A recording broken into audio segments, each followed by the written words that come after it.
What if the person your entire family pities is secretly worth $3 billion? What if every insult they threw at you was based on a lie they told themselves? My name is Chloe, and at my sister's picture-perfect wedding, they called me an embarrassment in front of everyone. They had no idea my net worth was about to make headlines. This is the story of what happens when the wallflower they seated at the worst table in the house turns out to be the most powerful person in the room. Stick with me because the twist at the end will change everything you think you know about family, success, and revenge. The air at the Ashford estate tasted like money. Not just old money, but new, aggressively spent money. The kind that screams its presence with every perfectly arranged white rose and every note from the string quartet that probably cost more than a used car. This was my sister Jennifer's kingdom for the day. A world she had built from glossy magazine pages and a bottomless budget. I felt like a ghost at this feast, a specter in a simple navy blue dress haunting the edges of their perfection. My throne for the evening was a chair at table 7. Let me tell you about table 7. It wasn't just a number. It was a statement, a declaration of my standing in the Williams family hierarchy. It was nestled in the back, a stone's throw from the bustling, clattering kitchen doors, with a pristine view of the restroom line. This was the table for misfits, for the relatives you were obligated to invite but strategically positioned where they could do the least damage. My dinner companions were a curated collection of family lore. To my left was cousin Marcus, a man whose entire personality had been consumed by the volatile world of cryptocurrency. He was currently explaining to me, with unnerving intensity, why this was the absolute best time to invest in a digital token named after a species of sloth. I nodded, sipping my water, letting the words wash over me.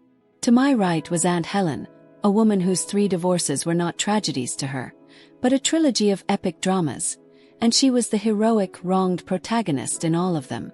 She was warming up, her eyes glazing over as she prepared to launch into the saga of husband number 2 and the great golf cart incident of 2009. This was my assigned place. This was where they had decided I belonged. A familiar voice cut through Marcus's monologue about blockchain scalability. Chloe, my mother, Patricia Williams, was a vision in lavender silk and calculated elegance. Her dress whispered of couture and cost, a stark contrast to my off-the-rack sheath. She had a gift for appearing exactly when she could exert maximum influence. Her presence a subtle reminder of the standards I perpetually failed to meet. "There you are," she said, her voice a low, displeased murmur. "We've been searching for you. Jennifer is ready for the family photos by the magnolia tree. The light is fading, and the photographer is on the clock." "I'll be right there, Mom," I said, setting my glass down with a quiet click. She didn't move. Her eyes, sharp and assessing, scanned my face and then traveled down, taking a slow, disapproving inventory of my dress. "And please, for once, try to smile naturally. You have a tendency to look pained in photographs, as if you're facing a firing squad." Her gaze lingered on the navy fabric. "Is that really what you're wearing?" "Yes," I replied, my voice neutral. "It is." She released a sigh, a masterpiece of theatrical disappointment that she had perfected over decades. "It's very simple, Chloe." I was explicit. "This is a formal wedding." Jennifer was very specific that everyone needed to dress appropriately. "This is appropriate," I said, holding her gaze. Another sigh, heavier, laden with the weight of my perpetual inadequacy. "Well, come along then. And for heaven's sake." She gestured vaguely at my neck and wrists. "See if you can borrow some jewelry from someone. You look so bare." I followed her through the maze of round tables, their stark white linens glowing under the soft garden lights. We arrived at a scene of orchestrated chaos. A photographer with an arsenal of cameras was directing my family like a general on a battlefield.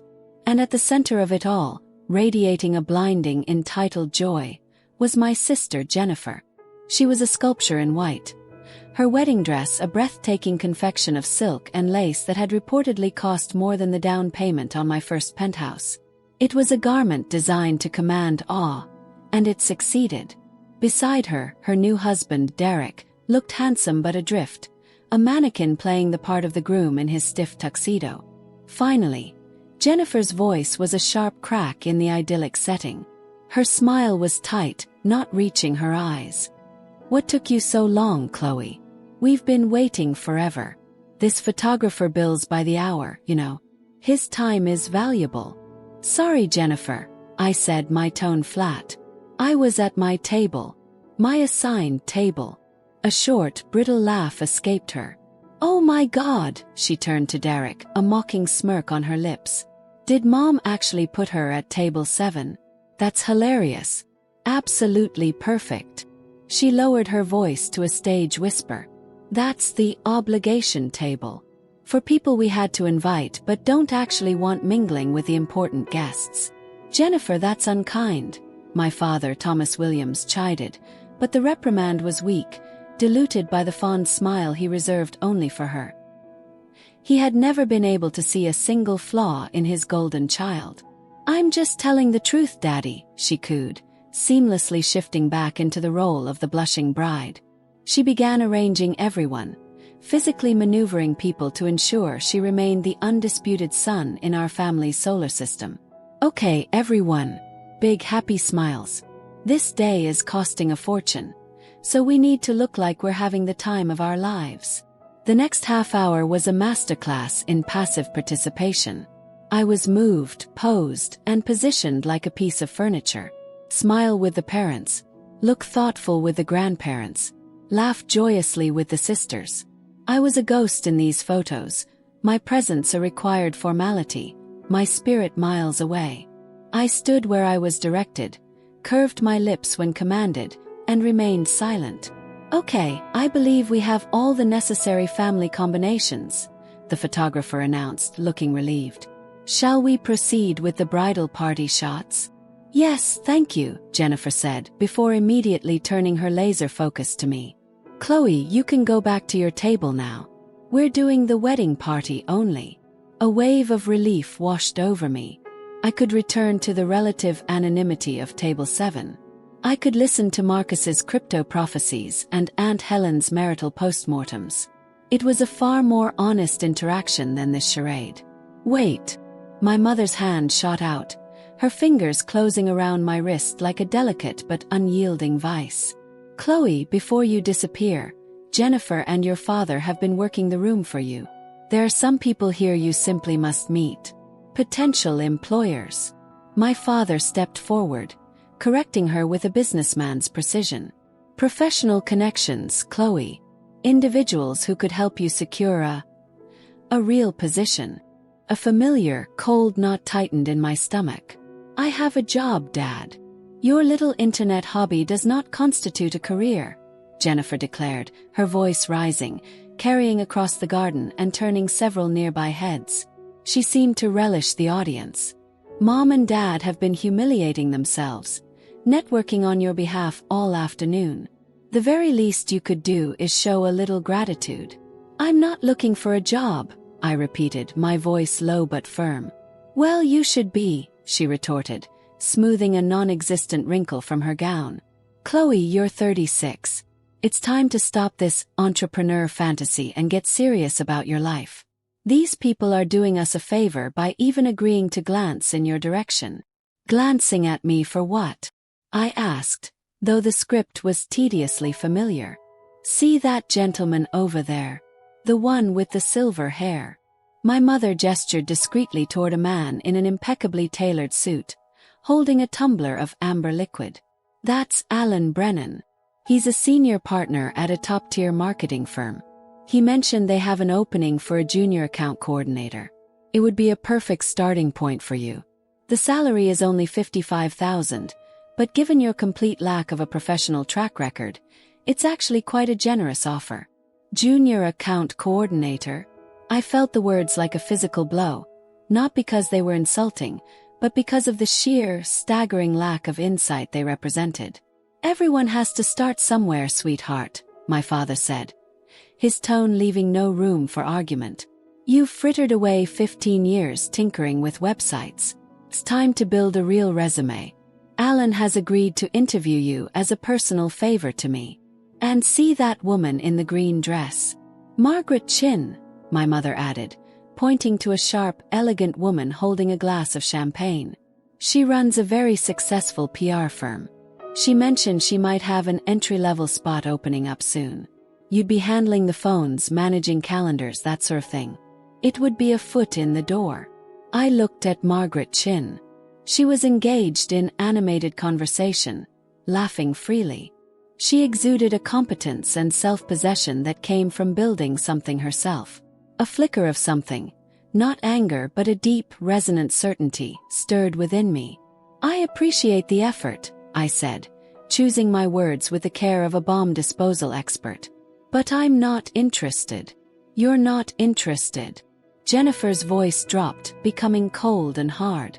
The pleasant facade was crumbling, revealing the granite beneath. Of course you're not.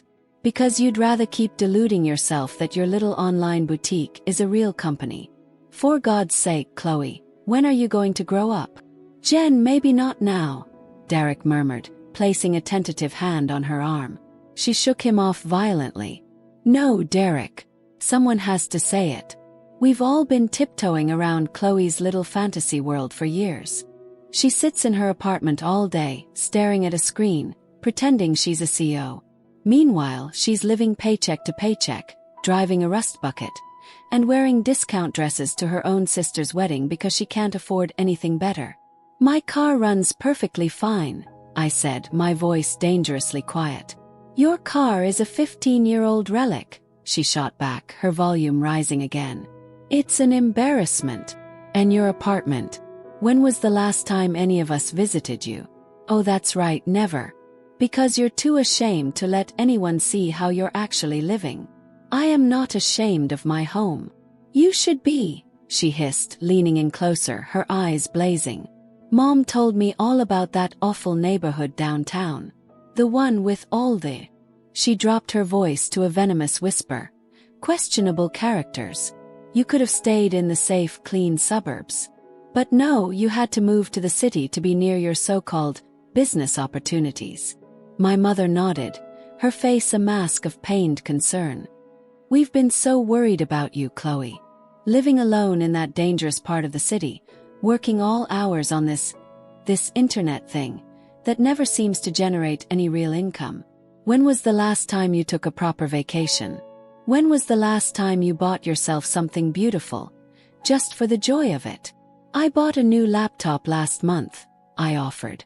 It was a truth, just not the one they were looking for. A laptop for work doesn't count. Jennifer was spiraling now, her voice reaching a shrill pitch, drawing a larger and larger audience. The polite wedding chatter had died down, replaced by the unmistakable silence of a crowd sensing blood in the water. I'm talking about beautiful things, Chloe. Jewelry, designer handbags, luxury, the things that successful people have. Look at Derek and me. We just bought a house in Maple Ridge. 4 bedrooms, a gourmet kitchen, a home theater. That is what success looks like. Not holed up in a studio apartment, hawking trinkets online. I don't live in a studio, I stated a simple fact. Whatever. She waved a dismissive, fluttering hand. The point is, you're throwing your life away. You had real potential. You got into Stanford. You could have been anything, a lawyer, a doctor, an executive. But you threw it all away after 2 years to chase this ridiculous pipe dream. And 15 years later, what do you have to show for it? Nothing. I wouldn't say nothing, I countered, my voice still calm, a placid lake against her hurricane. Then name one thing, she challenged, her eyes wild with triumphant scorn. She was putting on a show, and I was her unwilling co-star. Name one tangible, real-world achievement your business has accomplished. One single thing that proves it's not just you, sitting in your pajamas playing make-believe. I could have answered. I had a list that would have silenced her forever. I had achievements that would have rewritten the family narrative in an instant. But I didn't. A deep, patient curiosity held my tongue. I wanted to see the depths. I needed to witness just how far their cruelty and condescension could go. How long the performance would last before the curtain was finally, irrevocably, torn down. So I simply offered a small, enigmatic smile and said, "I'm content with what I've built." Jennifer's laugh was a harsh, ugly sound. Content. That's the word people use when they've given up. I'm content. It's the mantra of the mediocre and the unsuccessful. "Well, congratulations on your contentment, Chloe," she sneered, her voice dripping with contempt. "I hope it keeps you warm in that tiny apartment when you're 60 years old and you look back on a life of absolutely nothing." "Jennifer, that's enough," Derek said, his voice firmer, laced with real concern. "It is not enough," she shouted, turning now to fully address the captivated crowd of guests. She was the star of her own drama, and this was her big scene. "My sister, everyone. Chloe Williams. She's a walking cautionary tale. Proof that a good education doesn't guarantee a good life. She went to Stanford and dropped out to sell junk on the internet. 15 years later she's broke, she's alone, and she's still pretending she's a business mogul." "I am not broke," I said, my words clear and precise in the sudden hush.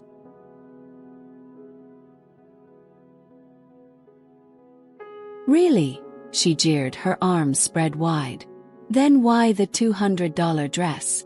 Why the ancient car? Why did you have to book a cheap motel 10 miles away instead of staying here at the venue with the rest of the family? Mom said you told her you couldn't afford the room rate." "I prefer the motel," I said, the lie smooth and easy. "Of course you do," she spat, her face contorted. "Just like you prefer your beat-up car and your thrift store clothes. Chloe prefers everything that's cheap because Chloe doesn't have any real money." My father cleared his throat, attempting to regain a shred of dignity. "Chloe, honey, we're only saying these things because we love you. We want you to be successful." "I am successful, Dad." "No, sweetheart," he said, his voice thick with a pity that was somehow more insulting than Jennifer's rage. "You're not. It's time you accepted that. This internet business. What is it even? Do you sell pet toys? Novelty mugs? It's always so vague when we ask." "I own and operate a software company," I stated, my tone flat and professional. Jennifer let out a derisive snort. "A software company? Don't make me laugh. You have a website where you resell things. That's not a software company. That's called being a digital garage sale. I develop proprietary enterprise-level software solutions for e-commerce businesses," I clarified, enunciating every word. "Sounds like fancy jargon to cover for the fact that no one's ever heard of you," she crowed. "Name one client. One major, recognizable client that proves this company of yours is anything more than a fantasy." I could have named 24. I could have listed global brands that were household names. But I remained silent, my small, knowing smile still in place. I was giving them all the rope they needed, and they were enthusiastically fashioning it into a noose. "See?" Jennifer gestured at me, a prosecutor resting her case before a mesmerized jury. "She can't do it. She can't name a single one because there are no clients. There is no company. It's just Chloe in her lonely apartment, playing a sad little game of make-believe on her computer. The technology sector is incredibly competitive," my mother added, her voice dripping with feigned sympathy. "Chloe gave it her best shot, we know she did. But she doesn't have the killer instinct. And that's all right. Not everyone is cut out for that world. The important thing is that she learns from this and finds a more suitable path. Which is precisely why we arranged these introductions." "Chloe," my father pleaded, a desperate edge in his voice. "Please just speak with Alan and Margaret. Let them help you. It's not too late to start a proper career. You're only 36. You could still have a meaningful professional life if you would just let go of this delusion." "It is not a delusion," I repeated, my voice like steel. "Then prove it." Jennifer screamed, her face flushed a mottled red, her composure completely shattered. "Prove you're actually successful. Show us your bank statements. Show us a contract with a real company. Show us anything that proves you're not just a pathetic failure who's too proud to admit it." The garden was utterly, profoundly silent. The string quartet had stopped playing. Every single guest, from the bridesmaids to the business associates, was staring, their faces a mixture of horror and rapt fascination. They were witnessing a total annihilation. Derek grabbed her arm. "Jen, for God's sake, that's enough." "No." She shoved him away, her body trembling with fury. "I'm done. I'm done pretending. I'm done making excuses for her to our friends. Oh, Chloe can't come to brunch, she's working. Oh, Chloe can't chip in for Mom's gift, she's a little strapped. Oh, Chloe can't dress for the occasion, she poured all her money into her business. I'm done. I'm done protecting her from the truth." "I never asked for your protection," I said, my voice so quiet it seemed to amplify in the stillness. "You didn't have to ask," she shrieked, tears of rage now streaming down her face, leaving black tracks in her makeup. "That's what family does. We cover for each other. We make excuses. But I'm done, Chloe. I'm done pretending you're not a complete and utter embarrassment." The word landed like a physical blow. Embarrassment. My mother gasped a sharp performative sound. "Jennifer, that is too far. It's not too far. It's not far enough." Jennifer was sobbing now, her perfect day crumbling around her. "Look at her. Just look. Look at what she's wearing. Look at her life. She's an embarrassment to this family. To all of us. We have influential people here. Derek's partners, my colleagues, Dad's friends, and they all know. They all know that Thomas and Patricia Williams have a daughter who is a total failure. They all know about Chloe and her pathetic little internet scam that never went anywhere." A new voice, calm and authoritative, cut through the emotional wreckage. I think perhaps everyone should take a moment. Turn. It was Alan Brennan, the marketing executive my parents wanted me to beg for a job. He looked profoundly uncomfortable, his distinguished features arranged in a frown of clear disapproval. "This is a celebration," he said, his voice carrying easily. "Perhaps family matters would be better discussed in private." "With all due respect, Alan," my father said, his voice tight with humiliation. "This is a private family issue." "It ceased being private the moment it became a public spectacle," Alan replied, gesturing with his glass to the 100-strong audience. "And I must say, I find the manner in which this young woman is being addressed to be deeply unsettling." "Chloe is perfectly fine," my mother interjected quickly, her smile strained to the point of breaking. "We're simply having a frank conversation about her future.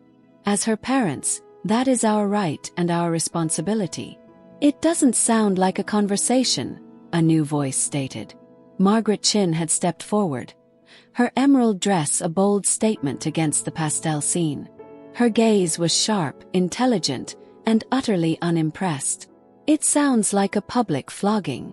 We are trying to help her," Jennifer snapped, wiping angrily at her ruined makeup. "She needs a dose of reality. She's been coddled long enough." "Coddled by whom?"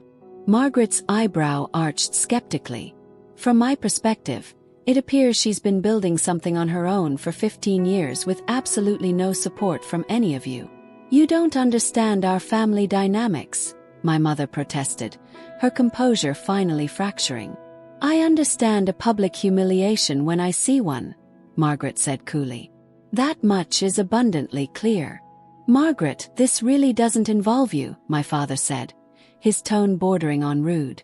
"Actually," Margaret said, her eyes narrowing as she looked at me, a dawning recognition in her gaze. "It does. Because you just announced to this entire wedding that I should consider Chloe for an entry-level position. Answering phones. Filing." She took a step closer, studying my face as if seeing it for the first time. "Chloe Williams. I didn't make the connection before. But now, you're the Chloe Williams, aren't you?" The air in the garden became thick, charged with a new, electric tension. The script was about to be flipped. Jennifer let out a shaky, disbelieving laugh. "That's impossible. You're confused. Chloe doesn't." "Chloe Williams," Margaret continued, reading from her phone, her voice ringing with certainty. "Stanford dropout. founder and CEO of Nexus Solutions. Founded the company 15 years ago, bootstrapped it to profitability without a single round of outside funding. Forbes featured her last year in their Most Disruptive Innovators issue. They called her one of the most formidable and understated tech founders of her generation. My father stared, his face a blank slate of disbelief. That can't be right. Isn't it? Margaret looked directly at me, her phone now displaying a professional headshot from the Forbes article. It was me in my office, looking every bit the powerful CEO I was. You are that Chloe Williams, aren't you? Before I could even form a word, a wave of gasps and murmurs erupted from the direction of the open bar. Phones were lighting up all across the garden. People were staring at their screens, their eyes wide, then snapping their heads up to look at me. "Oh my God!" a woman's voice shrieked, cutting through the buzz. "Someone turn on the TV. Now!" Mounted in the bar area was a large flat-screen television, usually dark during events. Someone had found the remote. The screen blazed to life, tuned to CNBC. A stark, red breaking news banner dominated the screen. And below it, the words that would shatter my family's reality forever. Nexus Solutions valued at $7.2 billion in pending Amazon deal. A news anchor, her face alight with the excitement of a major story, was speaking rapidly. A staggering development in the tech industry. "We have confirmation that Amazon has just announced its intent to acquire Nexus Solutions, the enterprise software giant, in a landmark all-cash and stock deal valued at $7.2 billion. This is one of the largest acquisitions in Amazon's history." The screen cut to my Forbes headshot. There I was, larger than life, projected for the entire wedding to see. The image of success, of power, of everything they had just claimed I was not. "Founder and CEO Chloe Williams," the reporter continued, "who has maintained an intensely private profile despite her company's meteoric rise, will retain leadership of the division post-acquisition. Financial analysts estimate that Williams's personal stake in the company could be worth in excess of $3 billion once the deal is finalized." $3 billion. The number hung in the air, sucking the oxygen from the garden. The reporter kept talking, but her voice was drowned out by the explosion of sound. Gasps, shouts, the frantic cacophony of 100 people processing impossible information. Every single eye was locked on me. The pity was gone. The contempt had vanished. In its place was sheer, unadulterated shock. And a dawning, terrifying awe. My father's jaw was slack. "Chloe," he whispered, the word a ragged breath. Is that true?" "Yes, Dad," I said, my voice finally cutting through the noise, clear and calm as a still lake. "It is. But, you said, you sold things online." He stammered, his worldview crumbling. "No," I corrected him gently, the truth a weapon I had honed for 15 years. "You said I sold things online. I told you I ran a software company. You just never listened." Jennifer had gone as white as her wedding dress. She looked like a statue, her eyes wide with horror. $7 billion, she breathed, the words barely audible. 7.2 is the acquisition price, I clarified, as if discussing the weather. My equity is roughly 40%. So yes, approximately $3 billion, depending on market fluctuations at closing. $3 billion, my mother repeated, the words foreign and meaningless on her tongue. Give or take a few million, I said with a slight shrug. But your apartment, she stammered, grasping at the fragments of her broken narrative. I own the penthouse on the top floor of the Ascension Tower downtown, I said. 3,500 square feet. Panoramic views of the bay. I've lived there for 8 years. You've never been invited, so you wouldn't know. And your car, Jennifer whispered, her voice trembling, her entire body beginning to shake. My daily driver is a 2009 Honda Civic because it's reliable, inconspicuous, and I have a sentimental attachment to it, I explained. I also have a Tesla and a Range Rover in my private garage. The Honda is my preference. This couldn't be happening, Jennifer whispered, her knees buckling. Derek caught her. his own face a mask of stunned disbelief. He looked from the TV screen to me and back again, the reality of the situation dawning on him with horrifying clarity. Alan Brennan cleared his throat, a faint blush of profound embarrassment coloring his cheeks. He looked like a man who had just offered a swimming lesson to Olympic gold medalist. So, I suppose that junior account coordinator position is no longer of interest. I gave him a polite, professional smile. No, Alan. But I do thank you for the generous offer. Margaret Chin was beaming now, a genuine impressed smile that reached her eyes. She extended her hand.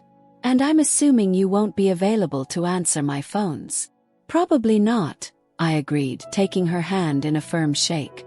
Good, she said, her grip strong. Because that would have been the greatest waste of talent I've ever seen. It's an absolute honor to meet you, Ms. Williams. I've followed Nexus's growth for years. What you've built, it's legendary.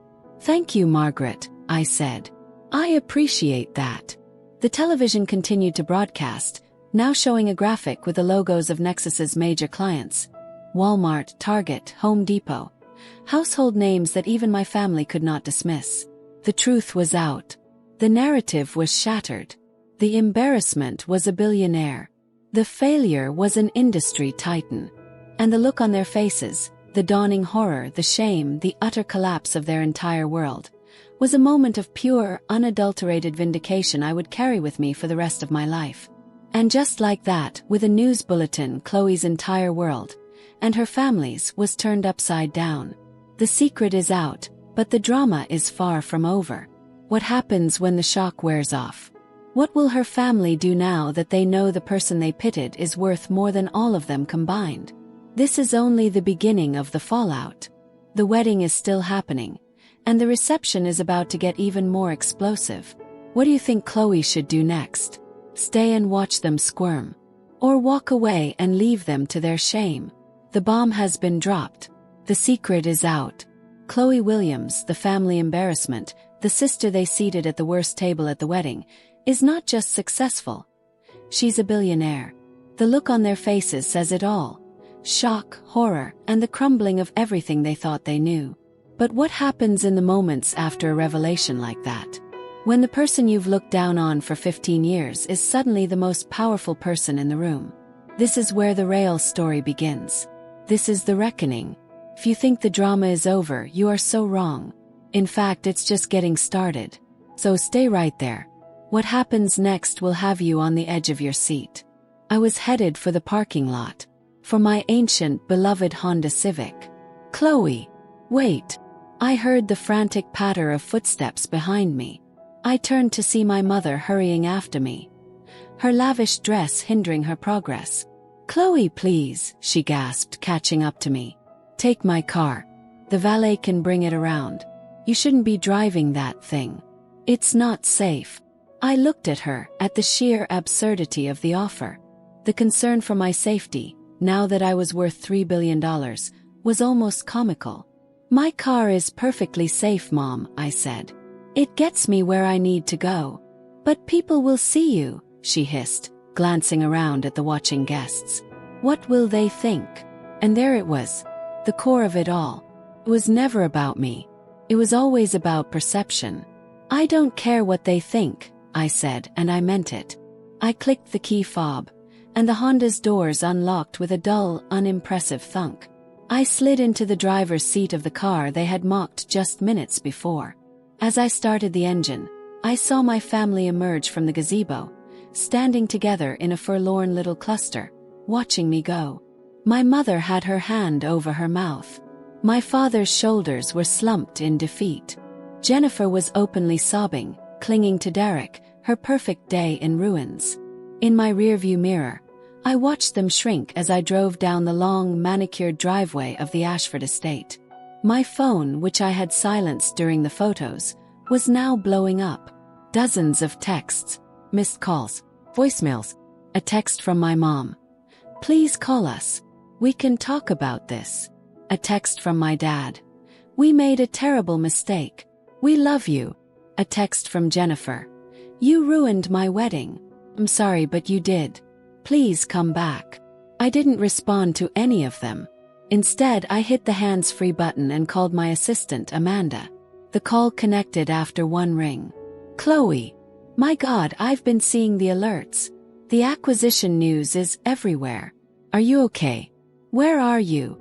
I'm fine, Amanda, I said, my voice returning to its normal professional cadence.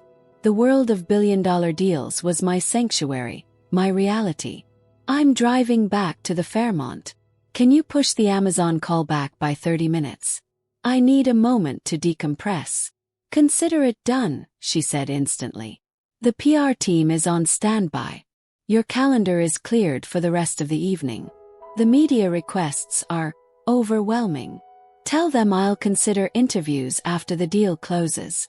No exceptions. Understood. Is there anything else? Do you need anything? I thought for a moment, navigating the car away from the world of weddings and family drama and back toward the city skyline. Yes, I said. Schedule a meeting with my financial advisors for tomorrow morning. And have a bottle of that Dom Perignon I like sent up to the suite.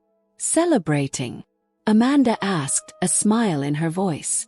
Something like that, I replied.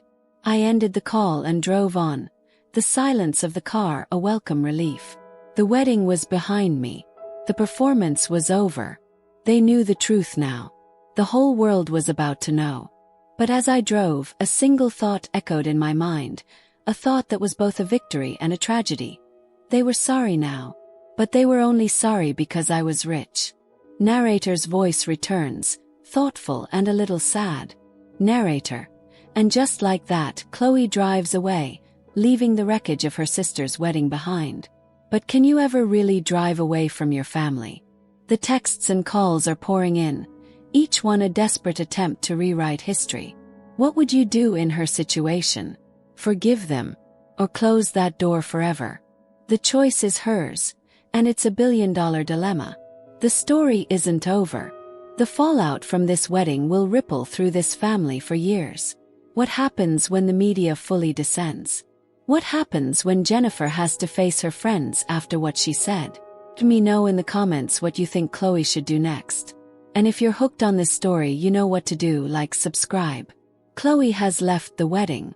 She's in her presidential suite, the world at her feet, a $3 billion deal on the table. It is one. But in the silence, the voices from the wedding echo. The accusations, the insults, the word, embarrassment. But what her family doesn't know is that walking away wasn't the end of her plan. It was only the beginning. Because when you push someone for 15 years, eventually they don't just walk away. They push back. What happens when the quiet, underestimated sister decides to stop being quiet? Stick around. This is where the story gets even more interesting. The champagne was crisp and cold. From the 40th floor of the Fairmont, the city was a sprawling tapestry of light and ambition, a world I understood far better than the manicured gardens of the Ashford estate. The conference call with the Amazon executives had been a triumph. All business, focused on synergy, growth, and the future. It was a welcome anchor in the surreal storm of the day. My phone, face down on the marble coffee table, continued to vibrate. Persistent, angry hum. I took a sip of champagne and finally picked it up. Not to answer, but to assess the damage. The screen was a mosaic of desperation. Mom, 12 missed calls, 8 voicemails. Chloe, please, we need to talk. Your father is devastated. Dad, 5 missed calls, 3 voicemails. I don't know what to say. We failed you. Call me. Jennifer, 23 missed calls, 15 voicemails. Her messages had evolved from angry, "You ruined everything," to pleading, "Please just tell me what to do," to panicked, "People are asking where you are. The toast is coming up." And then there were the new messages. From numbers I didn't recognize. Friends of my parents. Jennifer's college friends. A few from distant relatives I hadn't spoken to in a decade.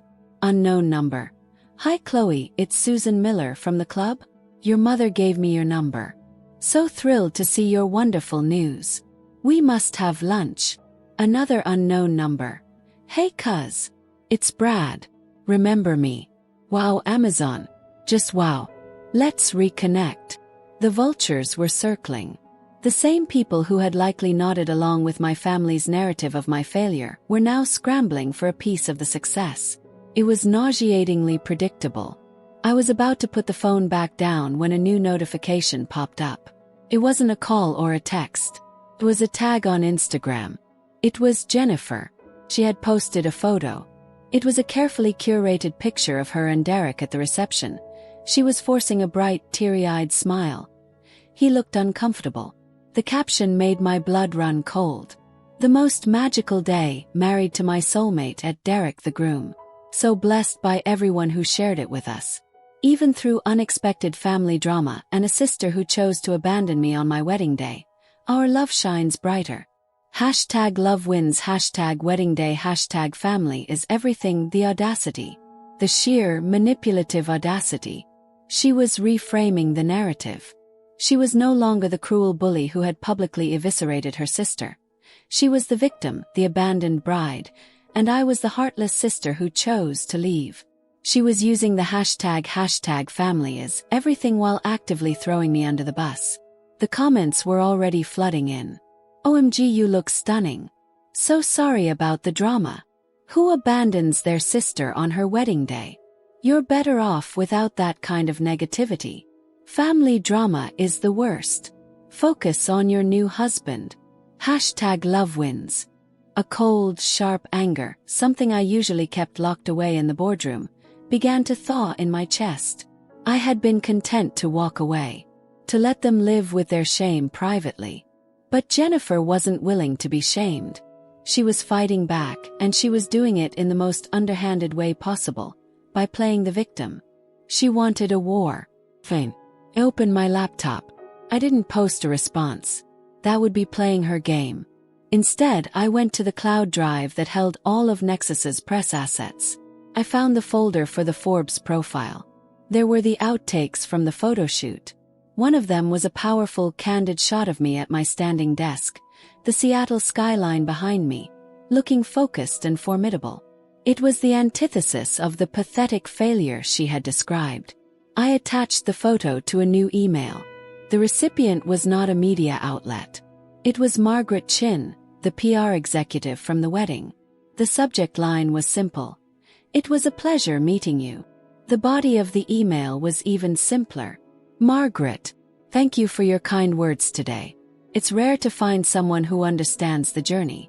I've been following your firm's work with the Anderson Foundation. Impressive stuff. Chloe Williams, PO, Nexus Solutions. It was a strategic handshake. An acknowledgement. I wasn't asking for anything. I was merely reinforcing a positive connection with a powerful woman who had witnessed the truth. I hit send. Then, I opened a new browser tab and did something I hadn't done in years. I looked up my sister's husband, Derek. LinkedIn profile. Senior analyst at a mid-level investment firm. Well-liked, competent, but not a star. I remembered the uncomfortable look on his face during Jennifer's tirade. He was an unwilling participant. I opened my personal email and drafted a new message. Derek, I'm sorry your wedding day was overshadowed by today's events. For what it's worth, I appreciated your attempts to de-escalate the situation. That showed character. Congratulations on your marriage. Chloe. It was a calculated move. A seed of dissonance. I was driving a wedge, not by attacking, but by offering kindness where none was expected. Let him compare my grace under fire to his new wife's viciousness. My phone rang again. This time it was my father's cell. I let it go to voicemail. A moment later, the notification popped up. I played it, putting it on speaker. His voice was old, tired, broken. Chloe, it's Dad. I'm at a loss. I'm watching Jennifer's performance online and I'm just ashamed. We're all so ashamed. What she's doing is wrong. What we did was wrong. I'm looking at a photo of you from that Forbes article. See it now. I see the determination in your eyes. I see my daughter. The one I was too blind to see for all these years. Your mother and I. We're leaving the reception. We can't be a part of this charade anymore. We're going home. Please just know that. We're leaving. I felt a slight pang. Not of forgiveness, but of acknowledgement. He was finally starting to see. It was too little, too late, but it was a crack in their unified front. My own phone buzzed again. Amanda. Chloe, you need to see this. It's trending on Twitter in the Seattle area. What is it? I asked, my senses on high alert. Someone recorded it. The entire thing. Your sister's meltdown. The whole embarrassment speech. It's a little shaky, but the audio is clear. A cold smile touched my lips. Who posted it? An anonymous account. But the angle. It looks like it was from someone at table 5 or 6. One of the guests my family actually wanted to talk to had captured the whole ugly scene. The internet was about to do what my family refused to do. Hold Jennifer accountable. Monitor it, I instructed. But do not engage. Do not acknowledge it. Understood. Also, the floral arrangements for the new office just arrived. They're massive. Send them to the Children's Hospital downtown. Anonymously. Will do. Anything else? Yes, I said, my eyes drifting back to the city. I need you to get me the home address for Alan Brennan. The marketing executive from the wedding? The same. There was a slight pause on the other end. May I ask why? Because, I said, the plan fully forming in my mind. I'm going to buy his firm. The silence from Amanda was profound. Then a slow, understanding laugh. I'll have it for you in 5 minutes. I ended the call. This was no longer about defense. It was about offense. Jennifer wanted to play the victim online. With her. I was playing in the real world, with real-world consequences. I picked up the hotel phone and called the concierge. This is Chloe Williams in the presidential suite. I need a car and driver for tomorrow morning. 8 a.m. Of course, Ms. Williams. A Mercedes S-Class. Or perhaps the Bentley. The Honda Civic, I said firmly. I'll be driving myself. As I hung up, another call came in on my cell. It was my mother. This time I answered. There was a sob on the other end. Chloe, are you there? We left. We just couldn't stay. Jennifer is... She's hysterical. That post she made. Your father is furious. He's never yelled at her like that before. I said nothing. I just let her cry into the phone. Chloe, say something. Please. What would you like me to say, Mom? I don't know. We're your parents. We love you. You keep saying that, I replied, my voice soft but unyielding. But love is action. It's not a word you get to use as a shield when your behavior is called into question. You watched Jennifer tear me apart for 15 years, and you either joined in or stood silently by. That's not love. That's complicity. She was crying harder now. What can we do? Tell us what to do to fix this. Did you see the post she made an hour ago? Yes. Oh, what? No, my phone died. What post? Look at it, Mom, I said. Then ask yourself if you really want to fix this, or if you just want me to come back and pretend everything is okay so you don't have to feel uncomfortable anymore. I didn't wait for her response. I ended the call. I stood there in the silent, opulent suite, the weight of the day finally settling on me. It wasn't the weight of sadness. It was the weight of power. The power of truth. The power of financial independence so absolute it rendered their entire value system meaningless. I opened my laptop again and navigated to the live feed of the local news. And there it was. The anchor was talking, a slight smile on her face. In lighter news, a local wedding today took a dramatic turn when it was revealed that the bride's sister, who had been the subject of some very public family criticism, is actually Chloe Williams, the founder and CEO of Nexus Solutions, the tech company just acquired by Amazon in a multi-billion-dollar deal.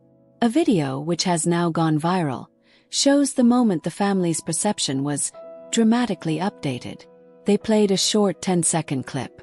It was the moment Margaret Chin said, "You're the Chloe Williams who founded Nexus Solutions." And the camera panned to the CNBC screen with my face on it. The anchor chuckled. Talk about a wedding crasher. That's one way to make headlines on your big day. Closed the laptop. The circle was complete. The private family shame was now public entertainment. Jennifer's perfect wedding was forever marred, not by my absence, but by her own cruelty, preserved for all time on the internet. I finished my champagne. The game had changed. I was no longer the prey. I was the hunter. And tomorrow, I would begin to claim what was mine. Not just my financial empire, but my peace, my narrative, my life. And it would start with a visit to a man who thought I was qualified for a $55,000 a year job. Let me know in the comments. Is Chloe a hero or a villain? And don't forget to like, subscribe, and hit that bell for the incredible conclusion.